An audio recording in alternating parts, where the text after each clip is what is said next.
वाले हैं कबीरदास जी का जीवन परिचय। ऐसा माना जाता है कि महान कवि एवं समाज सुधारक महात्मा कबीर का जन्म काशी में सन 1398 में हुआ था। कबीर पंथ में ही इनका आविर्भाव काल संवत 1455 में जेठ शुक्ल पक्ष पूर्णिमा सोमवार के दिन माना जाता है। कि जन्म स्थान के संबंध में 3 मत हैं, काशी, मगहर और आजमगढ़। अनेक प्रमाणों के आधार पर इनका जन्म स्थान काशी मानना ही उचित है। भक्त परंपरा में प्रसिद्ध है कि किसी विधवा ब्राह्मणी को स्वामी रामानंद के आशीर्वाद से पुत्र उत्पन्न होने पर उन्हें समाज के भय से काशी के समीप लहरतारा के पास फेंक दिया था। यहाँ से नूरी और नीमा नामक जुलाहा दंपत्ति ने उन्हें ले जाकर पाला पोसा और उनका नाम कबीर रखा। इस प्रकार कबीर पर बचपन से ही हिंदू और मुस्लिम दोनों धर्मों के संस्कार पड़े। इनका विवाह रोई नामक स्त्री से हुआ, जिससे कमाल और कमाली नाम की 2 संतानें उत्पन्न हुई। महात्मा कबीर के गुरु स्वामी रामानंद जी थे।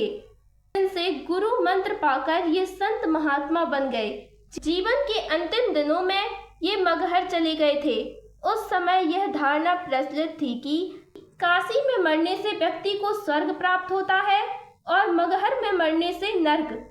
समाज के प्रचलित इस अंधविश्वास को दूर करने के लिए कबीर अंतिम समय में मगहर चले गए थे।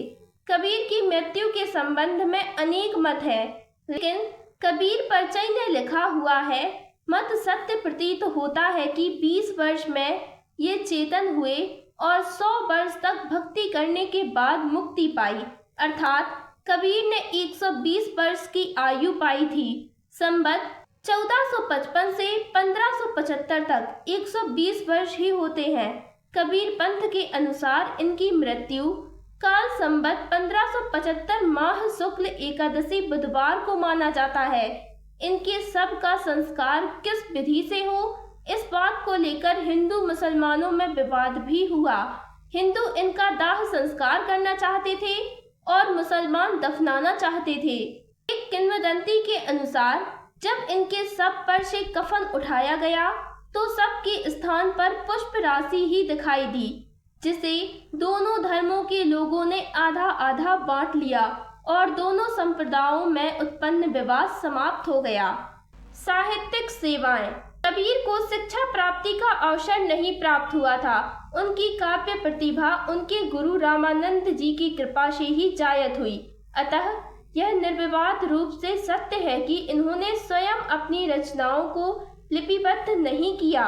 अपने मन की अनुभूतियों को इन्होंने स्वाभाविक रूप से अपनी साखी में व्यक्त किया।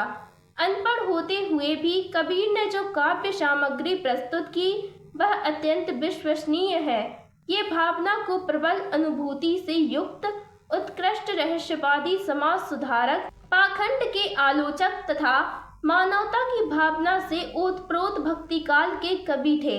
अपनी रचनाओं में इन्होंने मंदिर, तीर्थटन, माला, नमाज, पूजा पाठ आदि धर्म के बाहरी आचार व्यवहार तथा कर्म कांडों की कठोर शब्दों में निंदा की और सत्य, प्रेम, सात्विकता, पवित्रता, सत्संग, इंद्रिय निग्रह, सदाचार, गुरु महिमा, ईश्वर भक्ति आदि पर विशेष बल दिया। रचनाएं।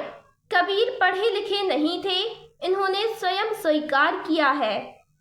मसी कागज छुआ नहीं, कलम गहो नहीं हाथ। यद्यपि कबीर की प्रमाणिक रचनाओं और इनके शुद्ध पाठ का पता लगाना कठिन कार्य है। फिर इतना स्पष्ट है कि ये जो कुछ गा उठते थे इनके शिष्य उसे लिख दिया करते थे।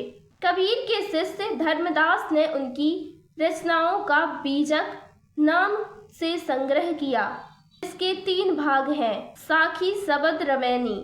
साखी यह संस्कृत साक्षी शब्द का विकृत रूप है और धर्मोपदेन के अर्थ में प्रयुक्त हुआ है। कबीर की शिक्षाओं और सिद्धांतों का निरूपण अधिकतर साखी में हुआ है। यह दोहा छंद में लिखा गया है। दूसरा, शब्द यह गेय पद है जिसमें पूरी संगीतात्मकता विद्वान है, जिसमें उपदेशात्मकता के स्थान पर भावावेश की प्रधानता है, क्योंकि कबीर के प्रेम और अंतरंग साधना की अभिव्यक्ति हुई है। तीसरी है रमैनी। यह चौपाई एवं दोहा छंद में रचित है। इसमें कबीर के रहस्यवादी और दार्शनिक विचारों को स्पष्ट किया है। कबीर जी को हिंदी काव्य में रहस्यवाद का जन्मदाता कहा जाता है। कबीर के काव्य में आत्मा और परमात्मा के संबंधों की स्पष्ट व्याख्या मिलती है। इन्होंने अपने काव्य में परमात्मा को प्रियतम एवं आत्मा को प्रेयसी के रूप में चित्रित किया है। उनके काव्य में विरह की पीड़ा है। कबीर ने कहीं कहीं अनूठे रूपकों द्वारा अपने गूढ़ भावों की अभिव्यक्ति प्रदान की है। कबीरदास जी के काव्य में चमत्कार के दर्शन होते हैं। सीता उनके लिए साध्य न होकर साधन मात्र थी। उनकी रचनाओं में साहित्यिक सौंदर्य, कहीं कहीं छंद गणन तथा अलंकार विधान के सौठव का आभास भी मिलता है।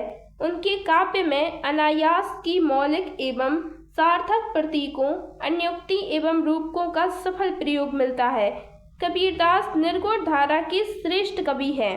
तो दोस्तों, ये था कबीरदास जी का जीवन परिचय। अगर आपको पसंद आया हो तो वीडियो को लाइक करें, चैनल को सब्सक्राइब करें। धन्यवाद।